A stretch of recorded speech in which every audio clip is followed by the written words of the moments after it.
Day one of finding the legendary sunken McDonald's. Whew, I skipped breakfast for this. Bro, I'm 3 minutes in and my thighs are already cramping.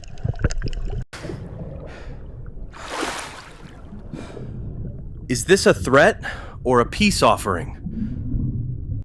If I get eaten before trying the deep sea McChicken, tell my mom I died doing what I loved.